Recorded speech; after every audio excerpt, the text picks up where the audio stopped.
Srila Prabhupada. Om Namo Bhagavate Vasudevaya. Om Namo Bhagavate Vasudevaya. Om Namo Bhagavate Vasudevaya. Narayanang Namaskritya Naranchaiva Narottamam Deving Sarasating Vyasam Tato Jaya Mudiraye Nashtaprayeshu Abhadreshu Nittang Bhagavata Sevaya Bhagavati Uttama Shloke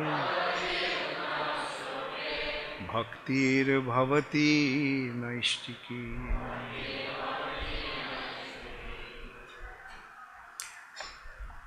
Srimad Bhagavatam ki jai. Grantharaj Srimad Bhagavatam ki jai. Srimad Bhagavatam, 9th Canto, Chapter 4. Ambarish Maharaj offended by Durvasha Muni. Text 64. Naham Atmanam Ashase Madbhaktai Sadhabhir Sadhubhir Vina Shriyang Chatantikim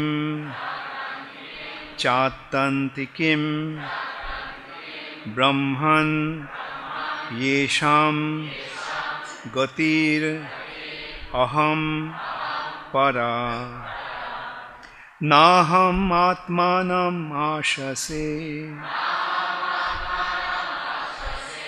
Madbhaktai Sadhubhir Vina Shriyam Chatantiking Brahman Yeshang Gatirahang Para. Na, not. Aham, I. Atmanam, transcendental bliss. Ashase, desire. Madbhaktai, with my devotees. Sadhubhi, with the saintly persons. Vina, without them. Shriyam, all my 6 opulences. Cha, also. Atantikim, the supreme. Brahman, O Brahmana. Yesham, of whom. Gati, destination. Aham, I am. Para, the ultimate. Translation by His Divine Grace, Srila Prabhupada. O best of the Brahmanas, without saintly persons for whom I am the only destination, I do not desire to enjoy my transcendental bliss and my supreme opulences. Please repeat after me. O best of the Brahmanas, without saintly persons for whom I am the only destination, I do not desire to enjoy my transcendental bliss and my supreme opulences. Purport by Srila Prabhupada. The Supreme Personality of Godhead is self-sufficient, but to enjoy His transcendental bliss, He requires the cooperation of His devotees. In Vrindavan, for example, although Lord Krishna is full in Himself, He wants the cooperation of His devotees like the cowherd boys and the gopis to increase His transcendental bliss. Such pure devotees who can increase the pleasure potency of the Supreme Personality of Godhead are certainly most dear to him. Not only does the Supreme Personality of Godhead enjoy the company of his devotees, but because he is unlimited, he wants to increase his devotees unlimitedly. Thus, he descends to the material world to induce the non-devotees and the rebellious living entities to return home back to Godhead. He requests them to surrender unto him because unlimited as he is, he wants to increase his devotees unlimitedly. The Krishna consciousness movement is an attempt to increase the number of pure devotees of the Supreme Lord more and more. It is certain that a devotee who helps in this endeavor to satisfy the Supreme Personality of Godhead becomes indirectly a controller of the Supreme Lord.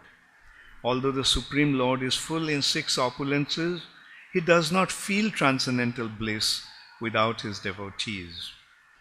An example that may be cited in this regard is that if a very rich man does not have sons in a family, he does not feel happiness.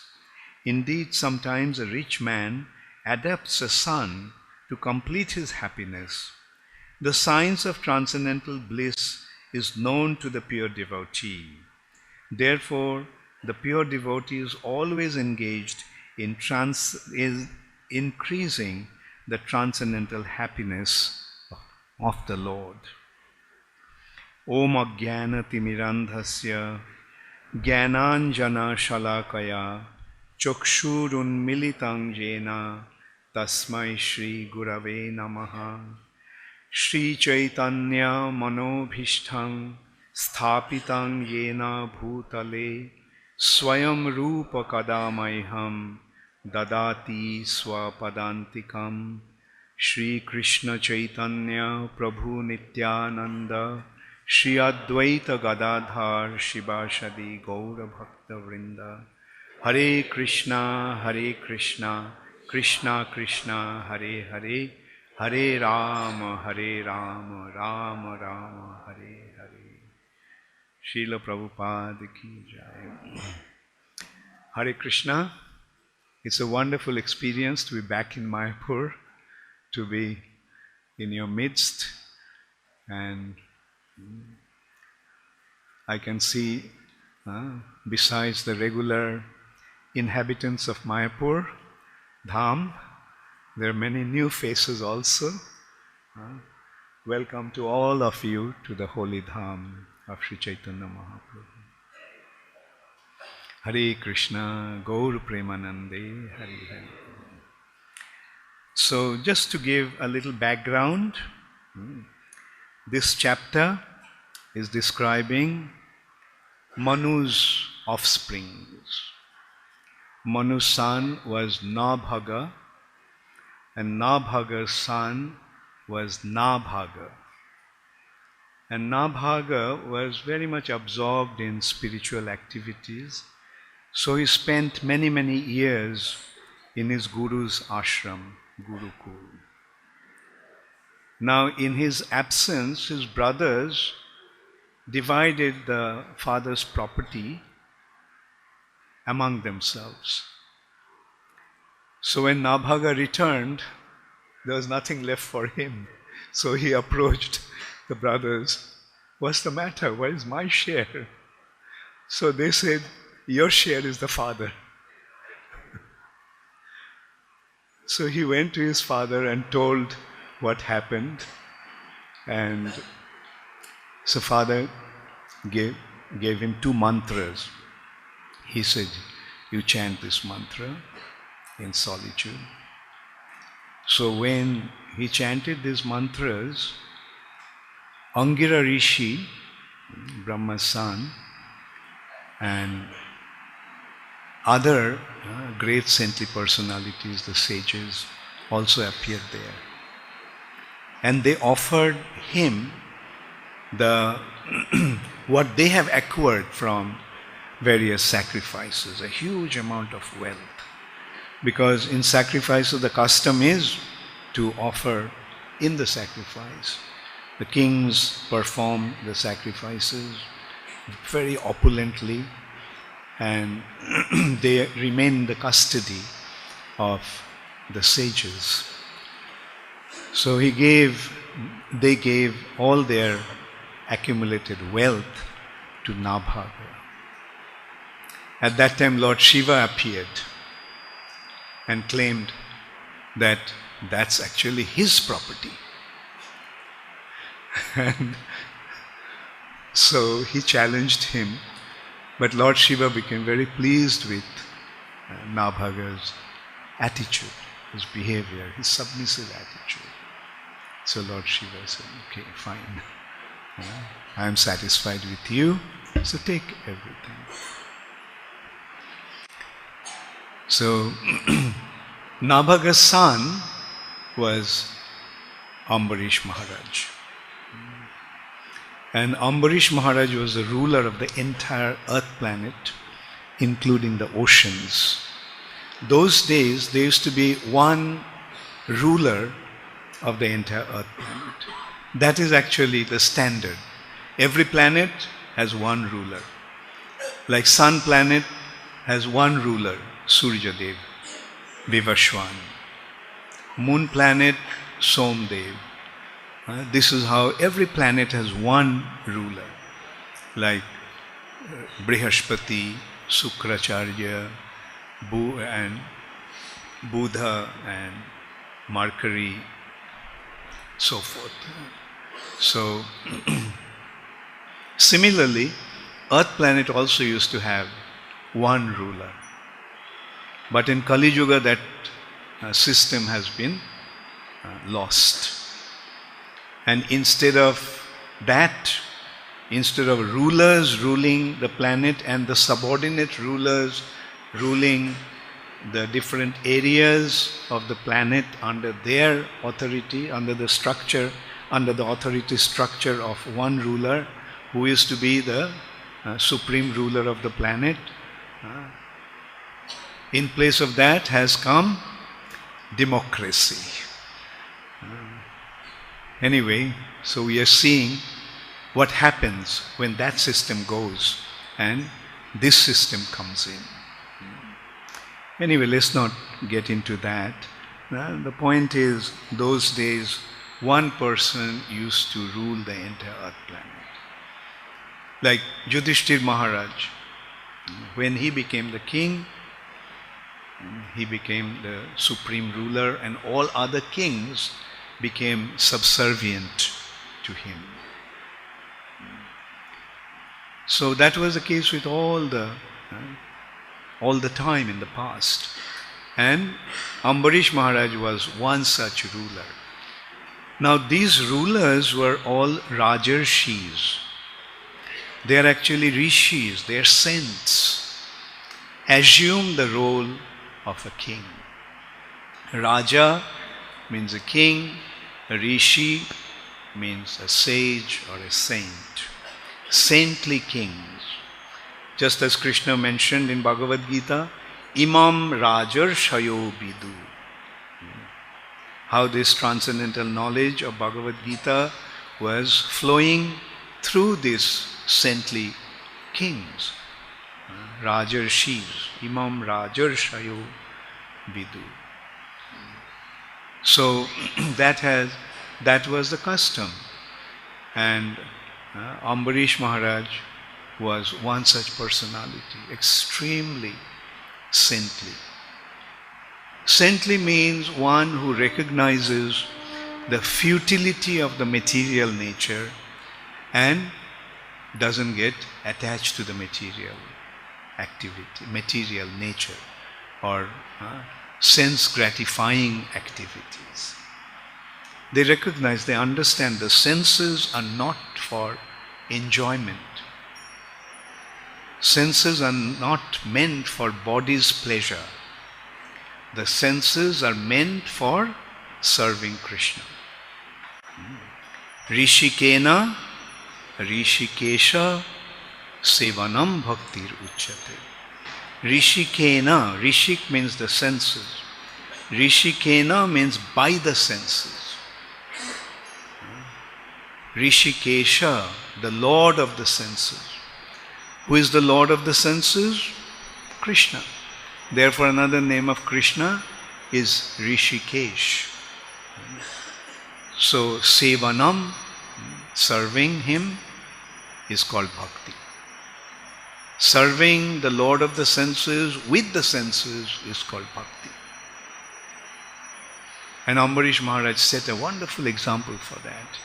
He mentioned how every single sense can be engaged in the service of the Lord. There are 5 knowledge acquiring senses: eyes, ears, nose, tongue, and touch. And 5 working senses: hands, speech, belly, anus, and genitals. So all 5 senses, all 10 senses can be engaged in the service of the Lord. We know that, how tongue can be engaged. Krishna baro dayamoy, koribare jiva joy, shaprasad anna dilo bhai. The senses can be engaged in glorifying. The tongue, which is very, very difficult to control, can be engaged in glorifying Krishna, the Supreme Personality of Godhead, and relishing Krishna Prasad. Not only the eyes can be engaged in seeing the Lord's beautiful form. Ears can be engaged in hearing the wonderful activities and the pastimes of the Lord. Even the legs can be used in the service of the Lord. How? Walking to the places of pilgrimage. Hands can be engaged by offering various active service to the Lord. So this is how all the senses can be engaged in the service of the Lord. And Ambarish Maharaj set a wonderful example for that. And once Ambarish Maharaj in Vrindavan was observing Ekadasi, and the completion of the Ekadasi is in breaking the Ekadasi fast on the Dwadasi. So it was a long Ekadasi that he observed, a year-long Ekadasi. And on Dwadasi day, Durvasha Muni appeared there. Durvasha Muni is famous for his hot temper, anger, and he is expert in giving curses. At the same time, he also gives benediction. When he is pleased, he gives boon. Like he was pleased with the service of Kunti Devi, and he gave her a boon. She could call any demigod at any time. Durvasha Muni gave the blessed benediction to Srimati Radharani. Whatever you'll cook will taste like nectar.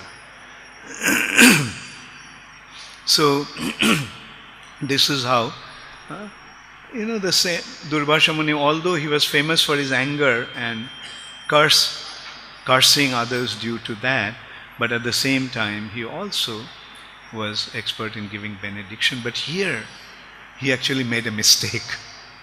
Jai Shri Shri Radha Madhava ki Jai, Shakhi Brinda ki Jai, Shriman Mahaprabhu ki Jai, Gaur Premanande Hari Hari. So Durvasha Muni came there, and Ambarish Maharaj greeted him. Oh, I'm so fortunate that a personality, such an exalted personality like you have come here. And he said, please accept my invitation and hospitality. So Durvasha Muni went to Jamuna to take bath. And after taking bath, when he was meditating on the Lord, he got into a trance. And he got completely absorbed in that and he lost track of time. He was in another dimension. And in the meantime, the time for Parana, breaking Ekadasi fast on the Dwadasi day, was passing away.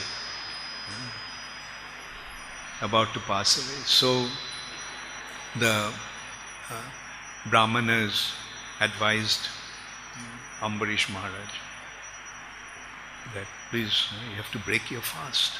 Otherwise, the Ekadasi will not be complete. So Ambarish Maharaj said, look, I have a guest. How can I take anything without offering him? So then they said, okay, just take a drop of water. Actually, when one observed Nirjala fast, Nirjala Ekadasi fast without drinking water, then just by taking a drop of water one can break the fast. So Ambarish Maharaj did that. And Durvasa Muni, through his mystic power, found out. Oh, he invited me and see, now he himself is eating without me. Without me first eating. So he immediately appeared there, angry as anything. And he started to chastise Ambarish Maharaj. Ambarish Maharaj, of course, a devotee, with folded hands, he accepted all his chastisement. Durvasa was not even satisfied with that. He immediately caused a terrible personality to appear. That personality had a gigantic body made of fire. He appeared there to destroy Ambarish Maharaj. Ambarish Maharaj, like a devotee, never really defends himself, accepts everything as Krishna's mercy.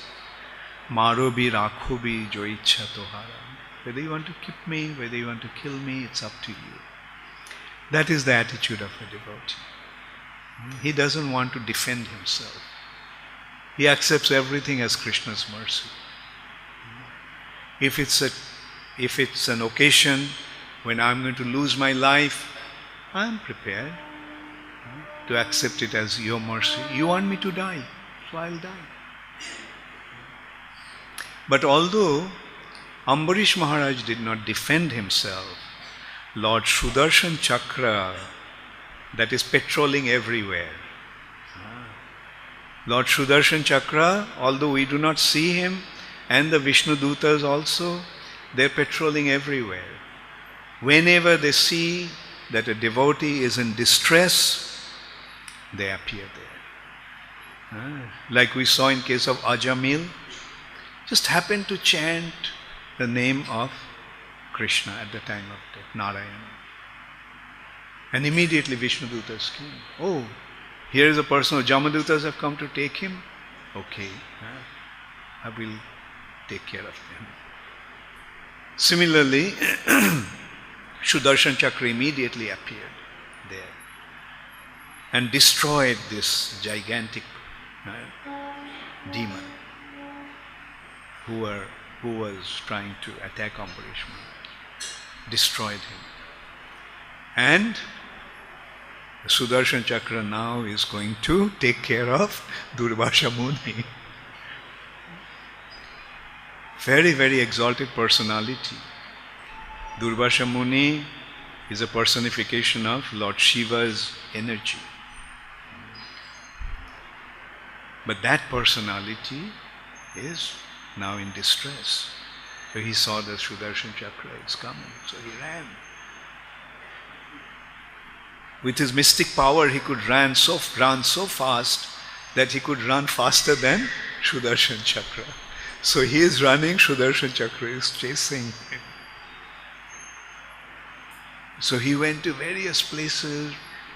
Finally he came to Brahma and said, please, please save me.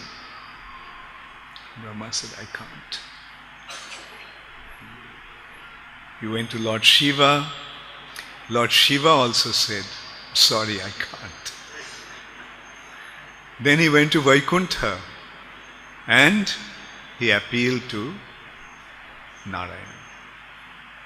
My Lord, you are the protector of everyone. Please save me from this critical situation.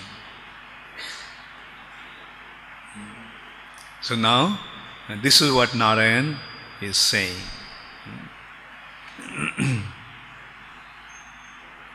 The previous verse also, I'll just go back to two other verses. Durvasha Muni is saying, O my Lord, O Supreme Controller, without knowledge of your unlimited prowess, I have offended your most dear devotee. Very kindly save me from the reaction of this offense. You can do everything, for even if a person is fit for going to hell, you can deliver him simply by awakening within his heart the holy name of your Lordship. Then Narayan is responding. The Supreme Personality of Godhead said to the Brahmana, I am completely under the control of my devotees. Indeed, I am not at all independent, because my devotees are completely devoid of material desires. I sit only within the cores of their hearts. What to speak of my devotees? Even those who are devotees of my devotees are very dear to me. And then it comes to today's verse. O best of the Brahmanas, without saintly persons for whom I am the only destination, I do not desire to enjoy my transcendental bliss and my supreme opulences.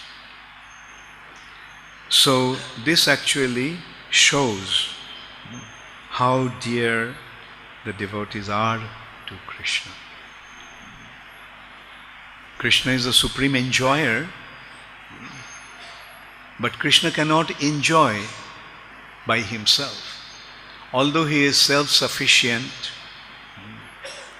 but still he cannot enjoy himself. In order to enjoy, he needs the enjoyed. The enjoyment is incomplete unless and until there are enjoyer and enjoyed. Therefore, Krishna needs his devotees to enjoy. And more the merrier. More the enjoyer, more the participants in the enjoyment, the greater is the joy of that enjoyment. In that respect, Prabhupada once gave an example that a very rich man, he lives in his palace and he has so much opulence. But when he wants to enjoy, what does he do? He throws a party, some festival, some festivity, where he invites his friends and relatives. And that's the way he enjoys. So similarly, Krishna enjoys with his devotees. And the basis of the enjoyment is loving exchange. Vishaya and Ashraya. Object of the enjoyment and the enjoyer himself. So Krishna's devotees are the ones with whom Krishna has his loving exchange. And through the loving exchange, he enjoys. Vrindavan is the place where he is enjoying. There are three principal, or you can say four principal loving exchange. Servitorship, the servants are serving the master because of his love for the master. Friends, due to their loving exchange as friends, there is enjoyment. Then parental, Krishna's parents. Devotees are, some devotees are in parental relationship. And finally, conjugal, the gopis of Vrindavan. And ultimately, it's culminating in Srimati Radharani, who is the supreme object of his enjoyment. Ladini Shakti. So, through different mellows, the loving exchange that takes place is the basis of enjoyment.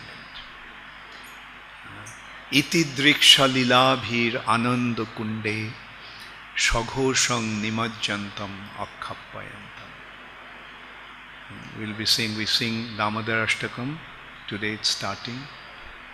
The third stanza of Damodar Ashtakam is saying, Iti drik, in this way, swa lilabhir, through his own pastimes, Ananda kunde shaghoshang nimajjantam. Shaghoshang means his devotees. He drowns his devotees. Krishna, by performing his pastimes, drowns his devotees in a pool of ecstasy. It's not a matter of just having some drops or spoonful or some experience of ecstasy. Through performing his pastimes, Krishna actually drowns his devotees. Nimajjantam. Nimajjantam means drowning. He drowns his devotees in an ocean of ecstasy. That is what Krishna is doing in Vrindavan. He is performing various pastimes, and all those pastimes are source of joy. Krishna performs his pastimes, and devotees become so joyful. And seeing his devotees enjoying their joy, Krishna also becomes joyful. In order to give them the enjoyment, Krishna performs his pastimes, and making his devotees joyful, Krishna enjoys himself.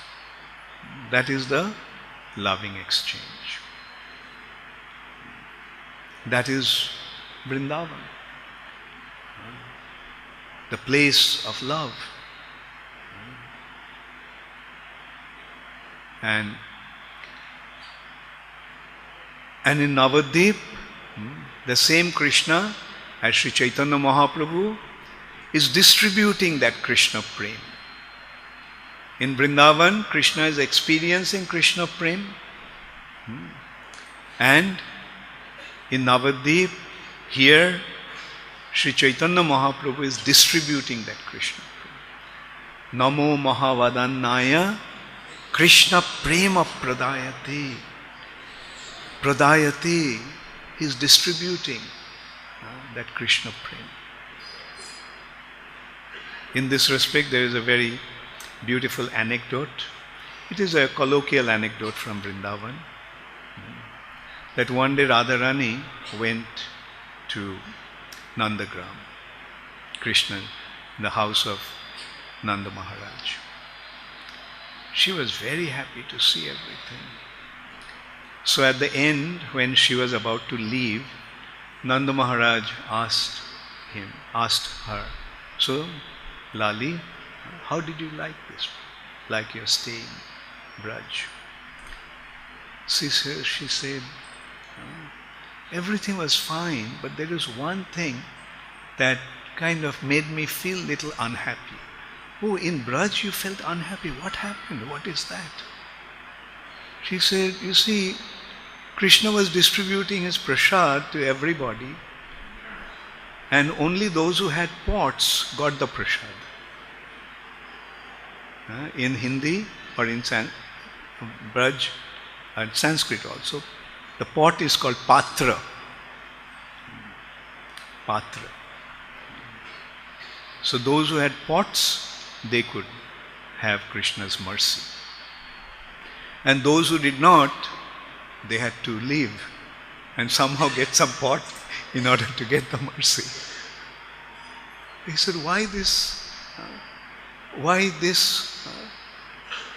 consideration? Why he is not giving his mercy to everyone? So Nanda Maharaj called Krishna, said, look,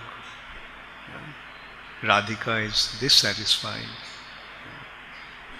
Why? What happened? So that you are giving your mercy to those who had the patra. Actually, the real meaning is patrata. Patrata means qualification. So Krishna is giving mercy to those who are qualified. Those who are not qualified, Krishna is not giving his mercy. Therefore Krishna said, okay, fine. In my next pastimes, in Navadvip, I will give my mercy to anyone and everyone without any consideration of qualification. So that is Sri Chaitanya Mahaprabhu. Krishna is distributing his mercy without any consideration of one's qualification. So that is Chaitanya Mahaprabhu. Mahavadanya, Namo Mahavadanyaya. Yogyota bichare kichu nahi pai, tomaro koruna sar. As far as my qualification is concerned, I don't have anything. I don't have any qualification whatsoever. All I am relying on, all I am depending on is your mercy. So that is the mood of a devotee. And in this incarnation, in this appearance, Krishna is extremely merciful, extremely magnanimous. So this is how Prabhupada pointed out in the purport that how Krishna, in order to enjoy, he depends upon his devotees. And in exchange, Krishna becomes subservient to his devotees. Krishna, who is the Supreme Personality of Godhead, becomes his devotee's servant. Like he is driving Arjun's chariot. That is the business of a servant. Chariot driver, like a chauffeur, driver. Boss is there and driver. So Krishna became Arjun's driver, his servant. Krishna became Pandava's messenger, serving his devotees.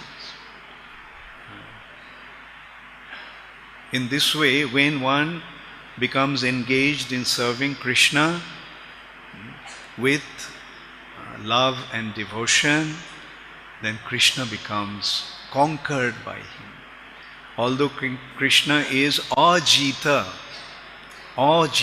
inconquerable, nobody can conquer Krishna, no matter how powerful that person may be. Hiranyakashipu, Hiranyaksha, Ravan, Kumbhakarna. Extremely powerful persons, practically immortal, but they had to become defeated by Krishna and killed by Krishna. But that Krishna who is Ajita, he becomes Jita, he becomes conquered. Who? By whom? Sthane sthitva shruti gatan tanubang manobhi. Being situated wherever one is situated, when one becomes engaged in serving Krishna with his body, speech, tanu means body, bang means speech, manobhi, mind. With his body, speech and mind, when one serves Krishna according to the instructions of the scriptures, Shruti Gatan, according to the Shruti Shastras, according to the Vedic injunctions. when one becomes engaged in serving Krishna, then Krishna, who is Ajita, Jito Pita Istrilakam, Krishna becomes conquered by him. That is Krishna's very wonderful nature. He is the Supreme Lord, He is the Supreme Powerful, He is the Supreme Controller. But He becomes subservient to His devotee. With devotion, devotee conquers him. In this respect, the other day in Kanpur, when Bhakti Purushottam Maharaj was giving a class, he mentioned one thing, that when Durvasa Muni went to Narayan in Vaikuntha, Narayan told him that, look, mercy comes from the heart. But I don't have my heart.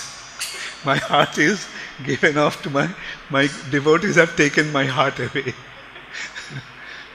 Therefore, if you want Sudarshan Chakra to desist, that can be only by the mercy of a devotee. I can't. You have offended a devotee. I can't do anything about that. You have to go back to the devotee, beg his forgiveness. And now we see afterwards, like the wonderful nature of a devotee. No matter how severe the offense was, he wanted to kill Ambarish Maharaj. But what is Ambarish Maharaj's response when he came and begged forgiveness? Ambarish Maharaj said, no offense at all. No. That is the mood of a devotee. No, there is no consideration of, no question of offense. He didn't commit any offense. So, although one commits such severe offense, but the devotee does not take that offense. Therefore, we should remember that this is another nature of the devotee. Not that, somebody commits some offense to us and he comes begging forgiveness and says, no, I'm not going to forgive you. No, that's not a devotee. Devotee's attitude is, no, there is no offense. No offense. And he embraces that personality. He falls at his feet, but he picks him up in his loving embrace. That is the heart of a devotee. And since the heart of a devotee is so soft, that's where Krishna resides in the heart of that devotee. Thank you all very much. All glories to Srila Prabhupada. It says to finish the class at 9 a.m. So anyway, I'll take one or two questions.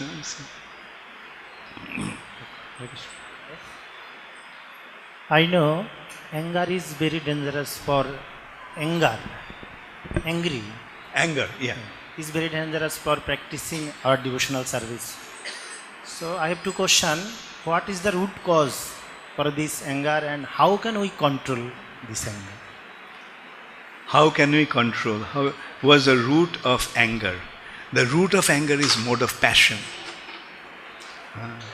Kam, lobh, krodh, etc. Tada rajastamo bhava kamo lobha dayaschaji. Rajogun and tamogun is the cause of anger. Kamat krodho bhijayate. Dhayate vishayan pungsha sangaste shupajayate. Sangat sangjayate kamo. Due to association with the objects of the senses, we develop the desire to enjoy them. Lust, kam. And kamat krodho vijayate. From lust develops anger. Because the desire to enjoy is never satisfied. And that dissatisfaction causes anger. Okay, and how to control? Get out of the mode of passion and ignorance. Passion and ignorance are cycling. Passion to ignorance, ignorance to passion. Due to the mode of passion, throughout the day we work so hard, and at night we fall asleep in ignorance. Then in the morning we wake up and start acting in the mode of passion. And again at night we fall asleep. So this is how cycling between passion and ignorance. But we have to come out of that cycle, and that is in the mode of goodness. Cheto etoir anabiddham, when they are unaffected, when the consciousness is unaffected by passion and ignorance, then one becomes situated in the mode of goodness. And the way to become situated, evang prasanna manaso bhagavad bhaktir jogataha bhagavad tattva vijnanam mukta sangasya jayate. So, devotional service is the answer to all these problems.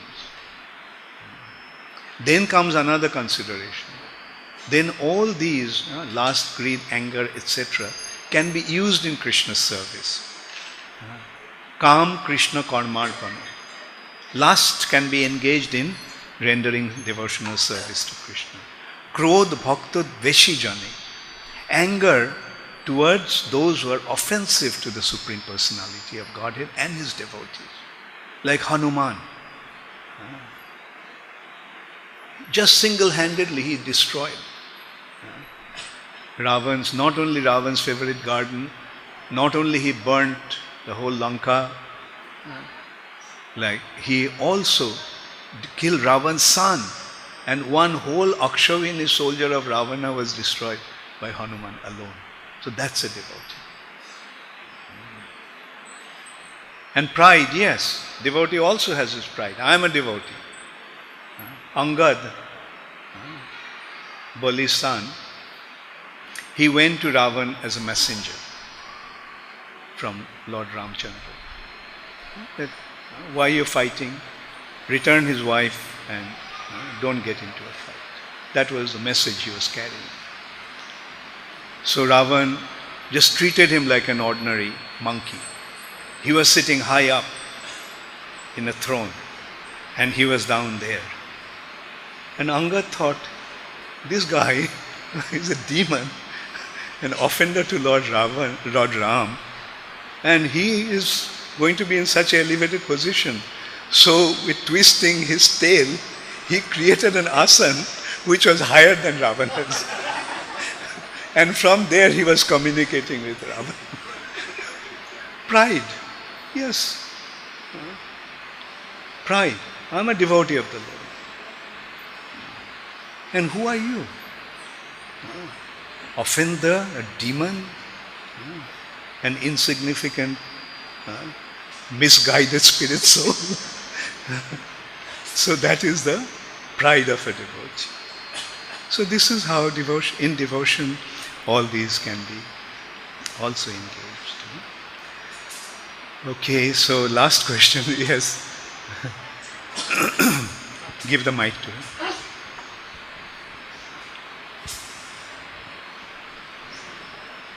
Thank you, Maharaj, for the wonderful class. Just two questions. First question is, Durvasa Muni obviously is such an exalted soul. He could go right to Vaikuntha and appeal to Lord Vishnu for assistance. Can you explain a little bit why he becomes overcome by anger? Okay. The first consideration is that he could go to Vaikuntha but couldn't stay there. Right? And